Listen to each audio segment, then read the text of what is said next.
پاکستان کی معاشی حالت کی بہتری کے لیے ضروری ہے کہ زراعت پر اور لائف سٹاک پر حکومتی سطح پر توجہ دی جائے اور پرتعیش درآمدات پر پابندی عائد کی جائے۔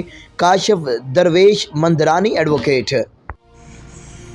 جی السلام علیکم وکیل صاحب، کیا حال ہیں؟ سر ٹھیک۔ یہ بتائیں کہ ملک پاکستان کے اندر مہنگائی جو ہے بہت زوروں پر ہے اور معیشت جو ہے بالکل تباہ ہو کے رہ گئی ہے، تو عوام جو ہے اس سے کیسے چھٹکارا حاصل کر سکتی ہے؟ اور آپ ملک پاکستان کے وزیر اعظم یا وزیر اعلیٰ کو کیا پیغام دینا چاہیں اور عوام کو اس حوالے سے آپ کیا کہنا چاہیں گے؟ جناب من، سب سے بنیادی بات یہ ہے کہ کوئی بھی ملک کی معیشت کا انحصار کسی خاص چیز پہ ہوتا ہے۔ اللہ کا شکر ہے کہ پاکستان کی جو معیشت ہے اس کا انحصار زراعت پر ہے۔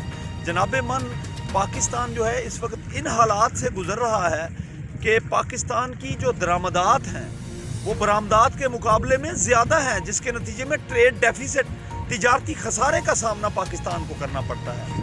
اس کا حل کیا ہے؟ اس کا حل یہ ہے کہ میں صرف ایک پوائنٹ پہ بات کروں گا کہ پاکستان چونکہ ایک زرعی ملک ہے اور اس کا انحصار زراعت پر ہے، تو زراعت کے حوالے سے سب سے پہلی بات تو یہ ہے کہ اس وقت پاکستان میں 3 بڑے ڈیم بن رہے ہیں، بڑی بات ہے، اور اس وقت پانی کی کمی کا سامنا ہے۔ پانی کی کمی کے لیے پیوٹ ایریگیشن اور ڈرپ ایریگیشن کو اپنایا جا سکتا ہے، جس کے نتیجے میں کم پانی کے نتیجے میں زیادہ فصل اگائی جا سکتی ہے اور تقریباً 5 کروڑ ایکڑ کے قریب جو ہمارا زرعی رقبہ بنجر پڑا ہوا ہے اس کو آباد کیا جا سکتا ہے۔ اس کے علاوہ جو لائف سٹاک ہے، جو حلال فوڈ حلال اینیمل ہیں،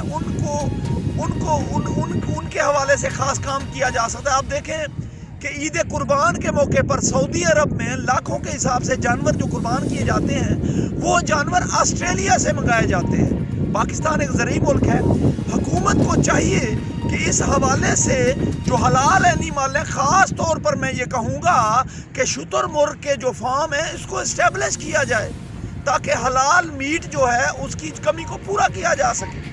اس کے علاوہ اس پہ خاص ریسرچ کی جائے پاکستان میں، اور سب سے بنیادی طور پر یہی چیز ہے حکومت خود اپنے ہاتھ میں لے، تاکہ حکومتی سرپرستی کے بغیر یہ چیز ناممکن ہے، عوام پہ نہیں چھوڑا جا سکتا۔